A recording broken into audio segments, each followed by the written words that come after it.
Hi guys, how's it going out there in YouTube world? I haven't made a vlog in a while.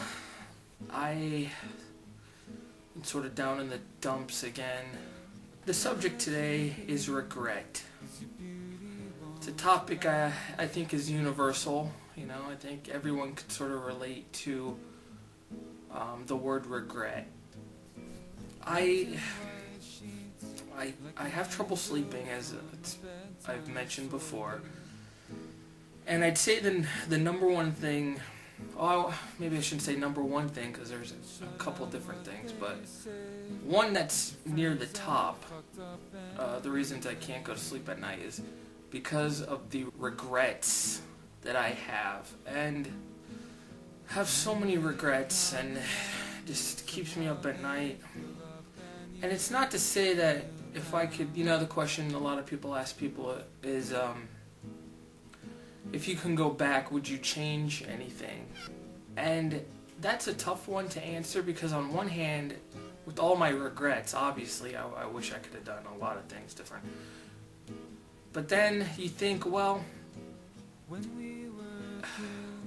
I won't be where I am right now if I did change some of the regrets that I have, because some of them could have definitely changed my entire life, and I don't know if it'd be for the better or for the worse. I mean, or it'd probably just be different, and I'd like to think I've learned from some of my mistakes, although, you know, I'd like to say that, but I don't know if I really have. So I don't know, it's so hard to tell. And am I like crazy, like do I overthink? I know I overanalyze everything, but like do other people have so many regrets? Like, do other people think about them a lot, or is this just sort of a quirk of mine that I mean, obviously I know I shouldn't do it, but you can't really tell your brain what to think. Like, I just don't know if it's normal or not. I can't stop thinking about them.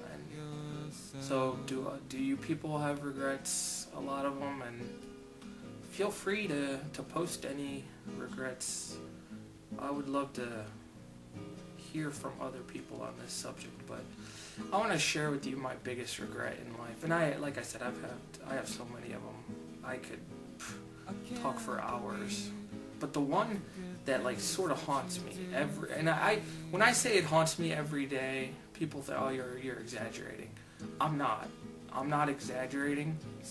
This particular regret literally haunts me every day. And some of you, if I know you well enough, I might have already shared this with you, because, like, you know, it's on my mind every day of my life. But basically, this incident happened to me.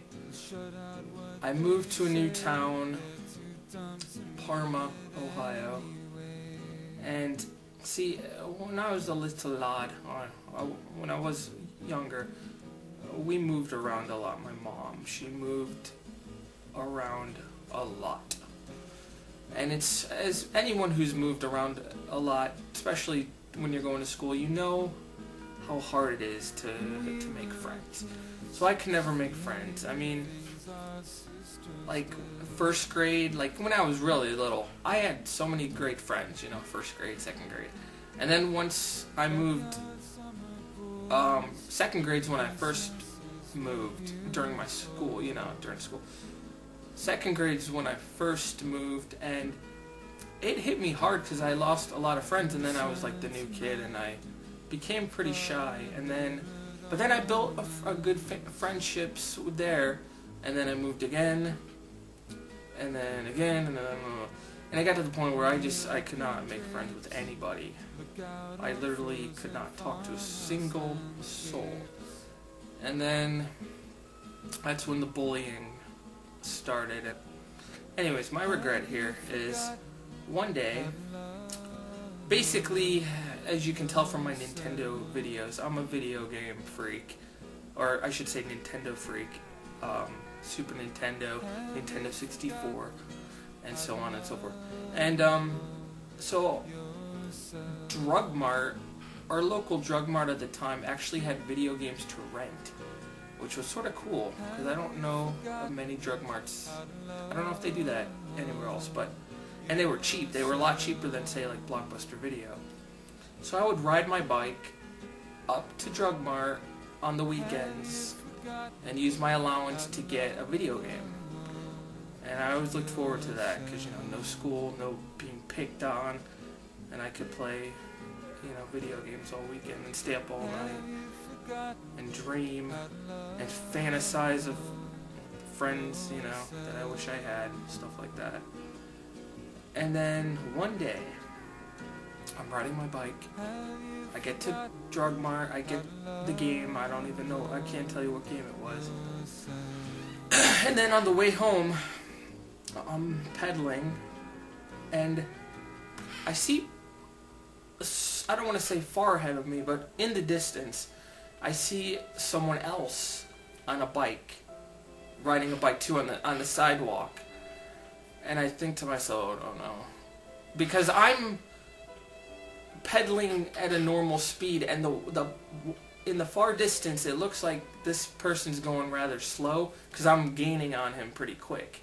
So I'm thinking to myself, oh no, because the sidewalk, you know what a sidewalk looks like. Oh, I'm so bad at telling stories. I ramble. Anyways, the sidewalk, it's hard to go around someone on the sidewalk, because you almost have to go into the grass, because the sidewalk's sort of tight, you know, and when you're on a bike, you're not directly in the middle, you're sort of wavering. So I'm like, what am I going to do? I don't want to go around into the grass. It's going to be sort of rude.